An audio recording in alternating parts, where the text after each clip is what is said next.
सर्वदोषैवर्जितम् परिपूर्णं गुरुश्चान् गीतार्थं वक्ष्यामि लेशतः। परिपूर्णं गुणोश्चान् गीतार्थं वक्ष्यामि लेशतः परिपूर्णं गुणोश्चान् गीतार्थं वक्ष्यामि लेशतः नारायणं नमस्कृत्य समस्तगुणसम्पूर्णं सर्वदोषविवर्जितं समस्तगुणसम्पूर्णं सर्वदोषैवर्जितं समस्तगुणसम्पूर्णं सर्वदोषैवर्जितम् नारायणं नमस्कृत्य गीतातात्पर्यमुच्यते। नारायणं नमस्कृत्य गीतातात्पर्यमुच्यते नारायणं नमस्कृत्य गीतातात्पर्यमुच्यते आपादमूलपर्यन्तं गुरूणामकृतिमस्मरेत् तेन विघ्नाः प्रणश्यन्ति सिद्ध्यन्ति मनोरथाः। आपादमौलिपर्यन्तं गुरूणामास्तिकं स्मरेत् तेन विघ्नाः प्रणश्यन्ति सिद्ध्यन्ति च मनोरथाः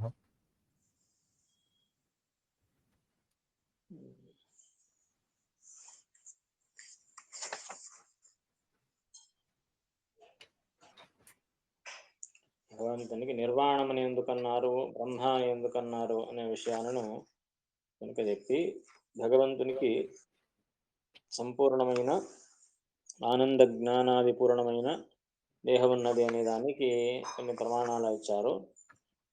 అదే ప్రమాణాలను మరికొన్ని వివరిస్తూ ఉన్నారు. ముందు అతి పరిపూర్ణతమ జ్ఞాన ఐశ్వర్య అతి పరిపూర్ణతమ జ్ఞాన ఐశ్వర్య అతి పరిపూర్ణతమ జ్ఞాన ఐశ్వర్య వీర్య ఆనంద శ్రీ శక్త్యాదిమాశ్చ భగవాన్ వీర్య ఆనంద శ్రీ శక్త్యాదిమాశ్చ భగవాన్ వీర్య ఆనంద శ్రీ శక్త్యాదిమాశ్చ భగవాన్ భగవంతుడు ఎటువంటి వాడు అంటే అతి పరిపూర్ణతమ, అత్యంత పరిపూర్ణతమమైన. పూర్ణం ఒక మాట, పూర్ణ అంటేనే నిండుగా, పరిపూర్ణ అంటే పూర్తి నిండుగా, పరిపూర్ణతమ అంటే అత్యంత ఎక్కువ సూపర్లేటివ్ డిగ్రీ, అదే పరిపూర్ణతమ. దానికి మళ్ళీ అతి అతి పరిపూర్ణతమ, చూడండి ఇంకా దానికంటే ఇంక సూపర్లేటివ్ డిగ్రీ లేదు. ఆ విధంగా అత్యంతమైన పరిపూర్ణతమమైన జ్ఞానము, ఐశ్వర్యము, వీర్యము అంటే పరాక్రమము, ఆనందము, శ్రీ అంటే సంపద, శక్తి, ఆదిమాంశ్చ ఇవన్నీ ఉన్నవాడు భగవాన్. కనుక జ్ఞానైశ్వర్య వీర్యానంద శ్రీ శక్త్యాదులు ఆ భగవంతునికి అత్యంత పరిపూర్ణతమంగా ఉన్నాయి అని అర్థం. అటువంటి వాడిని భగవంతుడు అని అనాలి. గీత పనిస్తే ఎవరెవరినో భగవంతుడు అని పిలవరాదు. ఇది ఒక దానికి ఇది శ్రీమదాచార్యుల మాట. దానికి అనేక ప్రమాణాలు ఇస్తూ ఉన్నారు. పరాస్య శక్తిర్వివిధైవ శ్రూయతే పరాస్య శక్తిర్వివిధైవ శ్రూయతే పరాస్య శక్తిర్వివిధైవ శ్రూయతే స్వాభావికీ జ్ఞానబలక్రియా చ स्वाभाविकी ज्ञानबलक्रिया च स्वाभाविकी ज्ञानबलक्रिया च యః సర్వజ్ఞః ఆనందం బ్రహ్మణః यः सर्वज्ञः आनन्दं ब्रह्मणः यः सर्वज्ञः आनन्दं ब्रह्मणः ఏతస్యైవానందస్యాన్యాని एतस्यैवानन्दस्यान्यानि एतस्यैवानन्दस्यान्यानि భూతాని మాత్రాముపజీవంతి भूतानि मात्रामुपजीवन्ति भूतानि मात्रामुपजीवन्ति అనాదిమధ్యాంతమనంతవీర్యం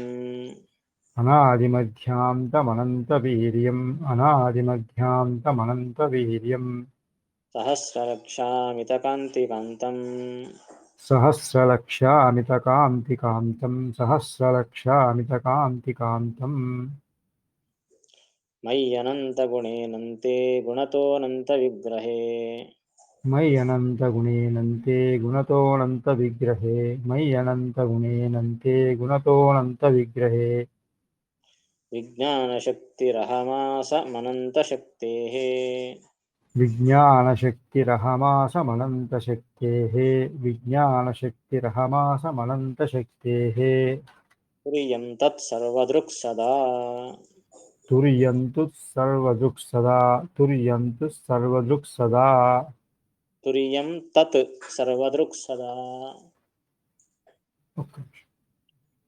तुर्यं तत् తప్పుకోలేదు तुर्यं तत्सर्वदृक् सदा तुर्यं तत्सर्वदृक् सदा आत्मानमन्यं च सवेद विद्वान् आत्मानमन्यं च सवेद विद्वान् आत्मानमन्यं च सवेद विद्वान् अन्यतमो मुकुन्दात् को नाम लोके भगवत्पदार्थः अन्यतमो मुकुन्दात् को नाम लोके भगवत्पदार्थः अन्यतमो मुकुन्दात् को नाम लोके भगवत्पदार्थः ऐश्वर्यस्य समग्रस्य ऐश्वर्यस्य समग्रस्य ऐश्वर्यस्य समग्रस्य अतीव परिपूर्णन्ते अतीव परिपूर्णन्ते अतीव परिपूर्णन्ते सुखं ज्ञानं च सौभगम् सुखं ज्ञानं च सौभगं सुखं ज्ञानं च सौभगम् यच्चात्ययुक्तं स्मर्तुं वा यच्चात्ययुक्तं स्मर्तुं वा यच्चात्ययुक्तं स्मर्तुं वा शक्तः कर्तुमतः परः शक्तः कर्तुमतः परः शक्तः कर्तुमतः परः आदिभ्यः इत्यादिभ्यः इत्यादिभ्यः ఇత్యాదిభ్య ఇవే మొదలైనటువంటి ప్రమాణాలు అని అర్థం. ఈ శ్రీమదాచార్యులకు ఎన్నెన్ని ప్రమాణాలంటే ఒక ప్రమాణాలు ప్రారంభిస్తే ఇక ఆగవు. ప్రమాణాలు ఎక్కడెక్కడవో వేదాలు, ఉపనిషత్తులు, మహాభారతము, రామాయణము, సమస్త 18 పురాణాలు, అనేకమైన మూల భాగవతము, మూల రామాయణము, ఎక్కడెక్కడి ప్రమాణాలన్నీ వాళ్ళ కళ్ళ ముందు ఎప్పుడూ కనబడుతూ ఉంటాయి. సర్వజ్ఞులు మహానుభావులు కనుక అలా ఇస్తూ వెళుతూ ఉంటారనమాట. పరా అస్య శక్తి వివిధైవ శ్రూయతే స్వాభావికీ జ్ఞాన బల క్రియాచ. భగవంతుని యొక్క నానా విధములైనటువంటి ఉత్కృష్టమైన శక్తి. పరా అస్య శక్తి, అతని యొక్క శక్తి పరా, అత్యంత ఉత్కృష్టమైనది. స్వాభావికమైన జ్ఞానము, బలము, క్రియ ఇవన్నీ అతని స్వరూపములోని స్వాభావికమైన జ్ఞాన బల క్రియాదులు, అతని యొక్క శక్తి అతి శ్రేష్టమైనది అని శ్రూయతే. శ్రూయతే అంటే శృతి యందు చెప్పబడుతున్నది అని.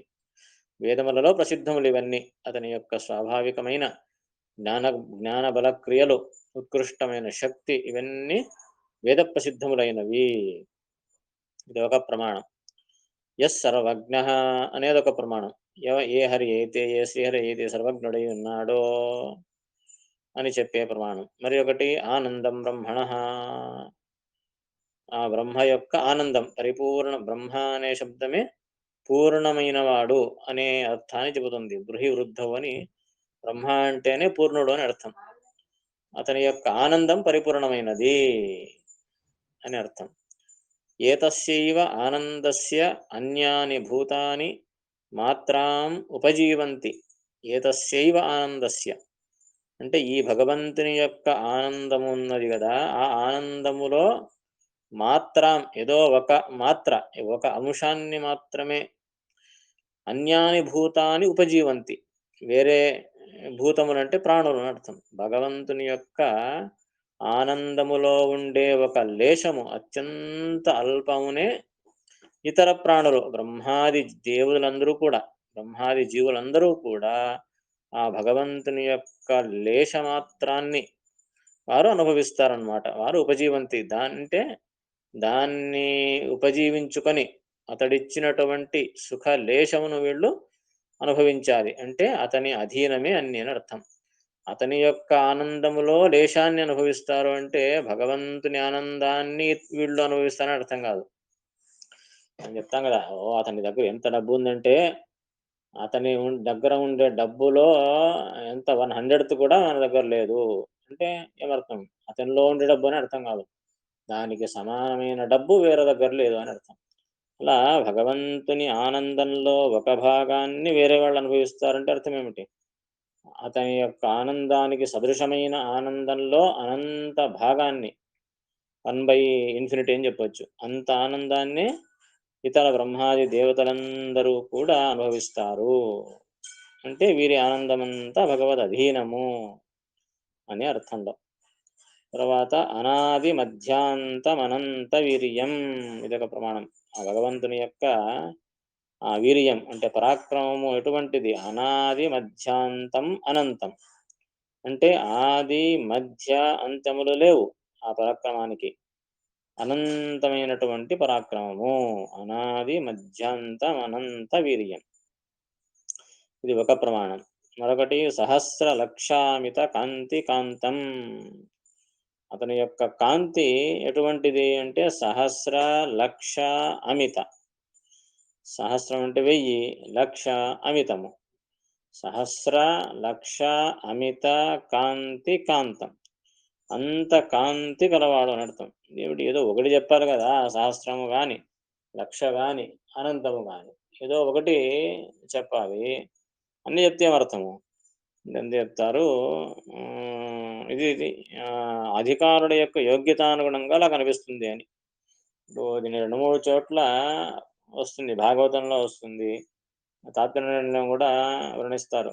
పరశురాముణ్ణి వర్ణించేటప్పుడు, వేదవ్యాసులను వర్ణించేటప్పుడు, శ్రీరాముణ్ణి వర్ణించేటప్పుడు ఈ మాటను వాడతారు.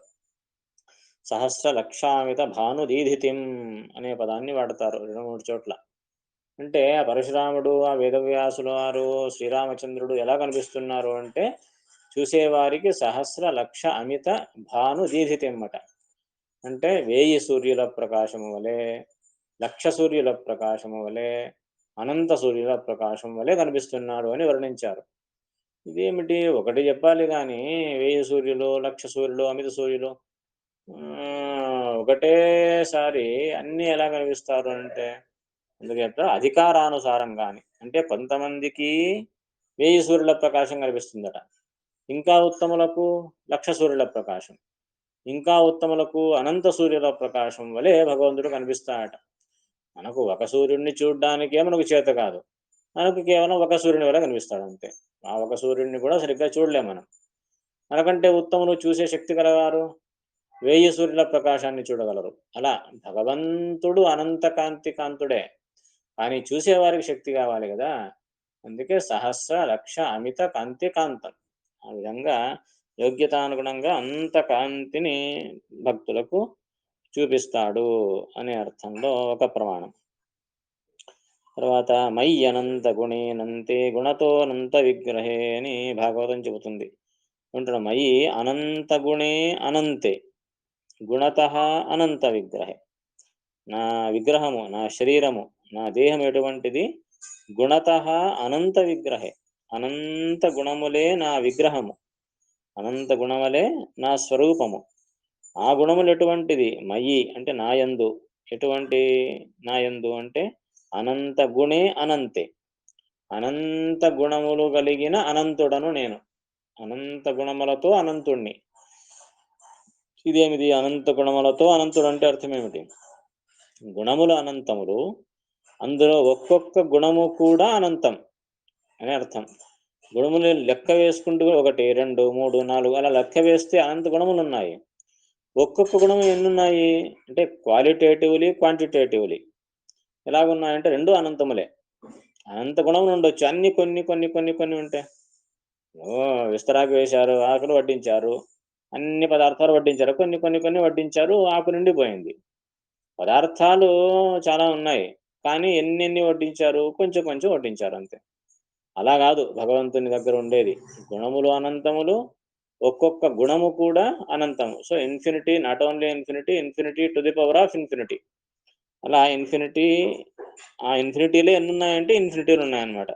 అలాగా అనంత గుణే అనంతే గుణతో అనంత విగ్రహే. ఆ విధంగా అనంత స్వరూపుడైన వాడు భగవంతుడు అని భాగవతం చెబుతుంది.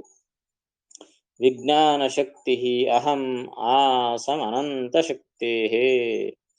చతుర్ముఖ బ్రహ్మ చెబుతాడనమాట. విజ్ఞాన శక్తి, నేను విజ్ఞాన శక్తి అంటే విజ్ఞానతత్వానికి మహత్తత్వానికి అభిమాని దేవత బ్రహ్మదేవుడు. అటువంటి నేను అహం ఆసం అనంత శక్తే, అనంత శక్తి గల ఆ భగవంతుని నుండి నేను ఆ విజ్ఞాన శక్తి స్వరూపుడనైన నేను పుట్టాను అని చతుర్ముఖ బ్రహ్మ చెబుతూ ఉన్నాడు. ఇది ఒక ప్రమాణం. తర్వాత తుర్యం తత్ సర్వదృక్ సదా. తుర్యం, తుర్య అని భగవంతుని యొక్క ఒక రూపం. విశ్వ, తైజస, ప్రాజ్ఞ, తుర్య అను 4 రూపాలు. 4వ రూపం తుర్య రూపము. మోక్షాన్ని నియమించేటటువంటి రూపం అది. అటువంటి తుర్య అనే భగవద్రూపము సర్వదృక్, అన్ని వస్తువులను ప్రత్యక్షంగా చూసేటటువంటిది అని చెప్పే ఒక ప్రమాణం. అంటే ఇవన్నీ ఏం చెప్తున్నాయి? భగవంతునికి అనేక గుణాలున్నాయి, అతనికి రూపం ఉన్నది అని చెప్పేటటువంటి అనేక ప్రమాణాలు. ఆత్మానం అన్యంచ స వేద విద్వాన్, ఆ భగవంతుడు తనను, ఆత్మానం అంటే తనను, అన్యంచ ఇతరులను కూడా వేద అంటే తెలుస్తాడు. ఎందుకు? అతడు సర్వజ్ఞుడు, విద్వాన్ సర్వజ్ఞుడు. అతడు సర్వజ్ఞుడు గనక అందరినీ అందరి యొక్క జ్ఞానం ఉన్నది, తన జ్ఞానము తనకు పూర్ణంగా ఉన్నది. ఎందుకంటే తన జ్ఞానం ఇతరులకు పూర్ణంగా లేదు, తన జ్ఞానం తనకు మాత్రం ఉన్నది అని చెప్పే ప్రమాణం. అన్యతమో ముకుందాత్ కో నామలోకే భగవత్పదార్థ, భాగవతంలో వచ్చినటువంటి శ్లోకం. అతన్ని తప్ప భగవంతుడని ఇంకా ఎవరినయ్యా చెప్పేది? అన్యతమో ముకుందాత్, ఆ ముకుందుని తప్ప, మోక్షాన్నిచ్చేటటువంటి ఆ ముకుందుణ్ణి తప్ప, కోనామలోకే భగవత్పదార్థ, ఇక ఎవరు భగవంతుడనే పదార్థము, ఇక కోనామలోకే లోకములో ఎవరున్నారయ్యా? కోనామ అంటే ఎవరున్నారు? ముకుందుణ్ణి తప్పనిస్తే, ఆ ముక్తినిచ్చేటటువంటి మోక్షప్రదాత అయిన భగవంతుడు తప్ప, ఆ భగవంతుడు అని పిలవబడుటకు యోగ్యుడైన వ్యక్తి ఇంకొకరున్నారా? ఎవరు లేరు అని. ఐశ్వర్యస్య సమగ్రస్య వీర్యస్య యశశ్రయ అని మరొక ప్రమాణం. సమస్తమైన ఐశ్వర్యము, వీర్యము, యశస్సు, కీర్తి వీటినన్నింటినీ కూడా భగము అంటారు. ఆ భగము కలవాడు గనుక భగవాన్ అని భగవంతుణ్ణి పిలుస్తారు. ఎవరెవరినో భగవంతుడు అని పిలవడానికి యోగ్యత లేదు. భగము అంటేనే 6 గుణములో పరిపూర్ణముగా ఉండేటటువంటి వాడు భగవంతుడు. ఆ 6 గుణంలోనే అన్ని గుణాలు వస్తాయి. ఐశ్వర్యస్య సమగ్రస్య వీర్యస్య యశసః శ్రియః జ్ఞాన వైరాగ్యయోశ్చైవ షణ్ణాం భగైతీర్ణ అని 6 గుణములకు భగ అని పేరు. భగ కలిగిన వాడు కనుక భగవాన్ అని అతనికి పేరు. అలాగే అతీవ పరిపూర్ణంతే సుఖం జ్ఞానం చ సౌభగం, సుఖము, జ్ఞానము, ఆ సౌభాగ్యము ఇవన్నీ అత్యంత పరిపూర్ణమైనవి. యచ్చాత్యయుక్తం స్మర్తుం వా శక్తః కర్తుం అతః పరం, అంటే ఎవ్వరూ కూడా నీవు చేసేటటువంటి కార్యములు ఇతరులు చేయుటకు అశక్యం, చేయగలను అని ఆలోచన కూడా చేయడానికి సాధ్యం లేదు. యచ్చ అత్యయుక్తం స్మర్తుం వా శక్తః కర్తుం అతః పరః, స్మరించడానికి కూడా యోగ్యత లేదు. భగవంతుడు చేసే పనులను చేయగలము అని స్మరించడానికి కూడా ఎవరికీ చేత కాదు. ఇక శక్తః కర్తుం, చేయడానికి ఇక ఎవరు శక్తుడు? అతః పరః, అందుకే అతడు పరః సర్వోత్తముడు. అతడు చేసిన పనులు వేరే వాళ్లకు ఆలోచించడానికి కూడా సాధ్యం కాదు. అటువంటి పనులు చేసేవాడు భగవంతుడు కనుక అతడే సర్వోత్తముడు అని చెప్పే అనేక ప్రమాణాల వల్ల ఆ భగవంతునికి స్పష్టమైన రూపము, గుణములు ఇవన్నీ ఉన్నాయి అనే విషయము తెలుస్తోంది అని చెబుతూ ఉన్నారు. దాంతోపాటుగా ఇంకా అనేక ప్రమాణాలు కూడా చెబుతున్నారు. చూడండి ముందు, తాని సర్వాణి అన్యోన్య రూపాణి, తాని సర్వాణి అన్యోన్యరూపాణి, తాని సర్వాణి అన్యోన్యరూపాణి, జ్ఞానమానందం బ్రహ్మ, విజ్ఞానమానందం బ్రహ్మ, విజ్ఞానమానందం బ్రహ్మ, అందో బ్రహ్మేతి వ్యజానాత్, ఆనందో బ్రహ్మేతి విజానాత్, ఆనందో బ్రహ్మేతి విజానాత్, సత్యం జ్ఞానం అనంతం బ్రహ్మ, సత్యం జ్ఞానం అనంతం బ్రహ్మ, సత్యం జ్ఞానం అనంతం బ్రహ్మ, యస్య జ్ఞానమయం తపః, యస్య జ్ఞానమయం తపః, యస్య జ్ఞానమయం తపః, సమాభగ ప్రవిశ స్వాహా, సమాభగ ప్రవిశ స్వాహా, సమాభగ ప్రవిశ స్వాహా, నయస్య ప్రాకృతా మూర్తిః నయస్య ప్రాకృతా మూర్తిః నయస్య ప్రాకృతా మూర్తిః మాంసమేధోస్థి సంభవా మాం సమేధోऽస్థి సంభవ మాం సమేధోऽస్థి సంభవ యోగిత్వాద్ ఈశ్వరత్వాత్ न योगित्वात् ईश्वरत्वात् न योगित्वात् ईश्वरत्वात् రూపాచ్యుతో విభుః सत्यरूपाच्युतो विभुः सत्यरूपाच्युतो विभुः సద్దేహः సుఖగంధశ్చ सद्देहः सुखगन्धश्च सद्देहः सुखगन्धश्च జ్ఞానభాः సత్పరాక్రమः ज्ञानभाः सत्पराक्रमः ज्ञानभाः सत्पराक्रमः న జ్ఞానः సుఖసుఖः ज्ञानज्ञानः सुखसुखः ज्ञानज्ञानः सुखसुखः విష్ణుః పరమోక్షరः स विष्णुः परमोऽक्षरः स विष्णुः परमोऽक्षरः పైంగిఖిలేషు इति पैङ्गिखिलेषु इति पैङ्गिखिलेषु పైంగిఖిల గ్రంథంలో ఈ ప్రమాణాలు ఇంతకుముందు వచ్చినటువన్నీ కొన్ని కొన్ని వేద వాక్యాలు ఏం చెప్తున్నారు తాని సర్వాణి అన్యోన్య రూపాణి చూడండి శ్రీమదాచార్యుల భాష్యపు విచిత్రమైన శైలి చూడండి మీరు లెక్క వేయండి శ్రీమదాచార్యుల మాటలు దీంట్లో ఏమున్నాయి చూస్తే ఎక్కడెక్కడెక్కడెక్కడ ఏరుకోవాల్సి వస్తుంది మా శ్రీమదాచార్యుల మాటలు ఎక్కడున్నాయని వెతుక్కోవాలి పేరుకు భాష్యము వ్యాఖ్యానము ఎక్కడో ఒక్క చోట శ్రీమదాచార్యుల మాట ఉంటుంది ఇక మిగిలినవన్నీ ప్రమాణాలే అంటే శ్రీమదాచార్యులు ఏం చెప్తున్నారు నేను చెప్పే మాటలు కాదయ్యా ఇవి ఇవన్నీ కూడా సప్రమాణకంగా చెప్తూ ఉన్నాను అన్ని ఆ వేదాల్లో ఉపనిషత్తుల్లో పురాణాలలో స్మృతి గ్రంథాల్లో ఉండేటటువంటి ప్రమాణాలనే మీ దగ్గర ఒక చోట కూర్చి పేరుస్తున్నాను అంతే మీరే చూసుకోండి మీరే డిసైడ్ చేసుకోండి చెప్పేది కరెక్టా కాదా అనేది కనుక అలా ఏర్చి కూర్చేటటువంటి పనిని చేస్తున్నారు శ్రీమదాచార్యులు అన్నమాట వెనక ఒక మాట వచ్చింది అంతే అతి పరిపూర్ణతమ జ్ఞాన ఐశ్వర్య వీర్య ఆనంద శ్రీ శక్త్యాది వంశ భగవాన్ అని ఒక మాట అన్నారు దాన్ని సమర్థించడానికి మీరు అవన్నీ ప్రమాణాలే మళ్ళీ ఇక్కడ ఒక్క మాట తాని సర్వాణి అన్యోన్య రూపాణి ఒక మాట అంతే శ్రీమదాచార్యుడు మళ్ళీ ఇవన్నీ ప్రమాణాలు ఆ విధంగా ఆ భగవంతుని సర్వోత్తమత్వాన్ని గుణగణాలను తెలిపేటటువంటి అనేక ప్రమాణాలను పుంఖానుపుంఖాలుగా ప్రమాణాలు ఇస్తూ ఉన్నారనమాట ఏమంటున్నారు ఒక్క మాట అంటారు దానికి సమర్థనగా ఇక అన్ని ప్రమాణాలు ఇస్తారు తాని సర్వాణి అన్యోన్య రూపాణి అంటున్నారు వెనక అనేక అనంత రూపములైన మాట వచ్చింది కదా అనంతములైన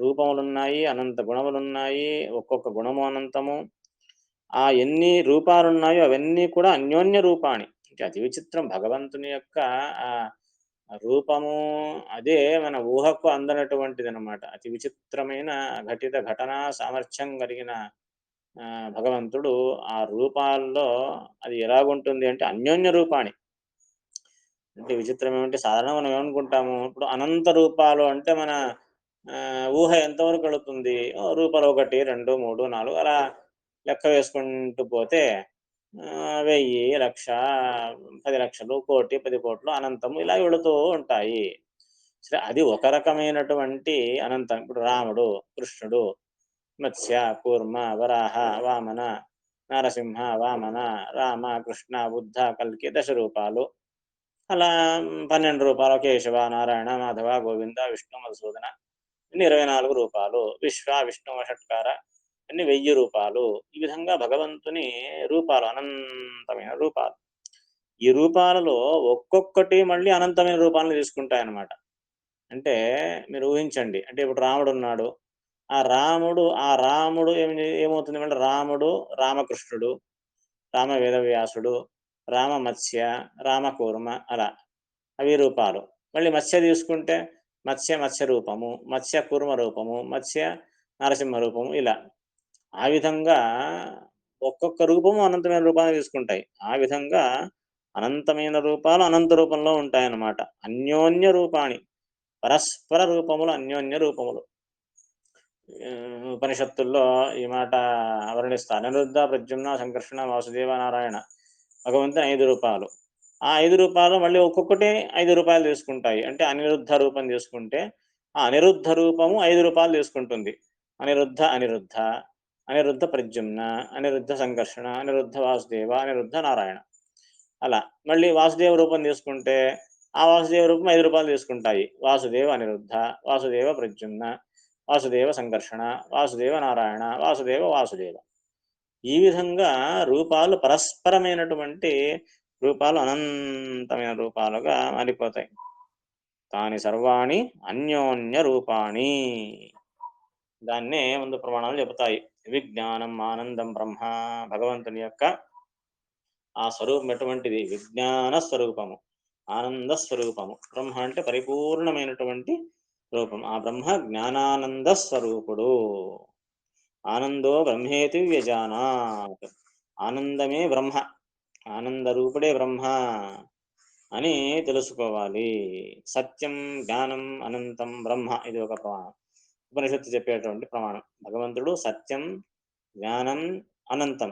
సత్యరూపుడు, జ్ఞానరూపుడు, అనంత స్వరూపుడు, ఒక ప్రమాణం. యస్య జ్ఞానమయం తపః, ఇది ఒక ప్రమాణం. భగవంతుని యొక్క తప ఆలోచనే. తపస్సు అంటే ఆలోచన. ఆ భగవంతుని యొక్క ఆలోచన ఎటువంటిది అంటే జ్ఞానరూపమైనటువంటిది. యస్య జ్ఞానమయం తపః అంటే అతని యొక్క ఆలోచన అది జ్ఞానరూపమైనది అని చెప్పే ప్రమాణం. సమాభగ ప్రవిశ స్వాహ. అటువంటి వేద ప్రతిపాద్యుడైన భగవంత నన్ను ప్రవేశించు. స మా భగ ప్రవిశ, నన్ను నీవు ప్రవేశించు అని వేద పురుషుడు ప్రార్థిస్తాడనమాట. భగవంతుడి రూపం ఎటువంటిది? నయస్య ప్రాకృతామూర్తి మాంస మేధోస్థి సంభవ నయోగిత్వాత్ ఈశ్వరత్వాత్ సత్యరూపాచ్యుతో విభు. యస్య న ప్రాకృతామూర్తి. ఏ భగవంతునికైతే ప్రాకృతమైన మూర్తి లేదు, ఈ ప్రకృతి నిర్మితమైన సత్వరజస్తమో గుణాత్మకమైన రూపము అతనికి లేదు. మాంస మేధో అస్థి సంభవ. మాంసము, మేధస్సు, అస్థి వీటితో నిండిన ప్రాకృత శరీరము భగవంతునిది కాదు. ఈ రూపము, ఇటువంటి రూపము ఏదైనా యోగ ప్రభావం వల్ల, యోగ శక్తి వల్ల వచ్చిందా? నా యోగిత్వా, ఏదో యోగ శక్తి వల్ల వచ్చింది కాదు. ఈశ్వరత్వా, అతడు సర్వేశ్వరుడు, స్వతంత్రుడు, అనాది కాలము నుండి స్వతంత్రంగా ఎటువంటి దేహాన్ని పొందాడు. అంతే తప్పనిస్తే ఏదో యోగాభ్యాసం చేసి ఎవరిదో అనుగ్రహంతో ఆ యోగ ప్రభావం వల్ల లభించిన శరీరం కాదు ఇది. అనాది కాలము నుండి అప్రాకృతమైన జ్ఞానానందాత్మకమైన శరీరం ఇతనిది. సత్యరూపాచ్యుతో విభు. అచ్యుతమైన, నాశరహితమైనటువంటి, సత్యమైన, నిర్దుష్టమైన, ఆ నాశరహితమైన రూపము ఇతనిది. అలాగే సద్దేహ సుఖగంధశ్చ జ్ఞానభాహ సత్పరాక్రమ. చూడండి భగవంతుని యొక్క అద్భుతమైన శరీరం అది. సద్దేహ, అద్భుతమైన సమీచీనమైన ప్రాకృత రహితమైన దేహం అతనిది. సుఖగంధశ్చ, సుఖప్రదమైనటువంటి గంధము కలిగిన వాడు. అతని యొక్క గంధము సుఖప్రదమైన గంధము. జ్ఞానభాహ, జ్ఞానరూపమైన కాంతి. ఇంతకుముందు చెప్తున్నాను నేను అన్యోన్య రూపాన్ని అని. ఆ రూపములు ఎలా అన్యోన్యమో అతని గుణములు కూడా అన్యోన్యం. అంటే మీ ఇప్పుడు సుఖము అని తీసుకుంటే సుఖము అనేది ఒక గుణము. సో ఆ సుఖంలో సుఖగంధము, సుఖజ్ఞానము, సుఖప్రకాశము, సుఖ ఐశ్వర్యము, ఈ విధంగా జ్ఞానం అనేటటువంటి గుణము అనేక రూపాలు తీసుకుంటుంది. ఆ విధంగా సుఖగంధ, జ్ఞానభాహ, ప్రకాశం ఒక రూపము, జ్ఞానం ఒక రూపము, జ్ఞానం ఒక గుణము, ప్రకాశం ఒక గుణము. జ్ఞానభాహ, జ్ఞానము యొక్క ప్రకాశము ఒక గుణము. ఆ విధంగా ఒక గుణం అనేక రూపాలను తీసుకుంటుంది.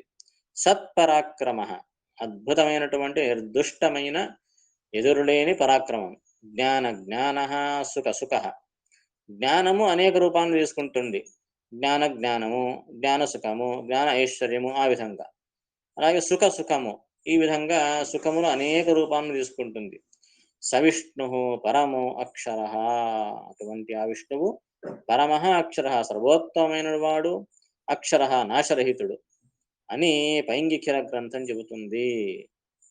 ఇలా అత్యద్భుతమైన ఊహకైనా అందనటువంటి అతి విచిత్రమైన భగవంతునిది అని చెబుతారు. ఇంకా అనేక ప్రమాణాలు ఉన్నాయి. దాన్ని మళ్ళీ వచ్చే క్లాస్లో చూస్తున్నాము. సంశయం ఉంటే అడగచ్చు.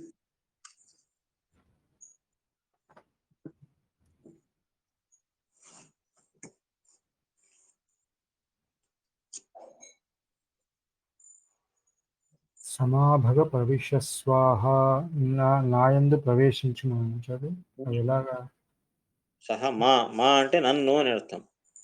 నన్ను సహమా అటువంటి ఆ భగవంతుడు నన్ను ప్రవేశించుగాక.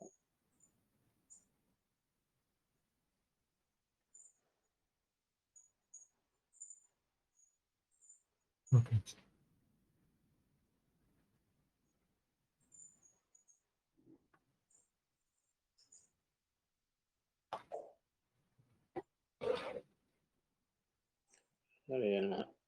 రేపు వచ్చింది. అలాగే నమస్కారం. శ్రీకృష్ణార్పణమస్తు.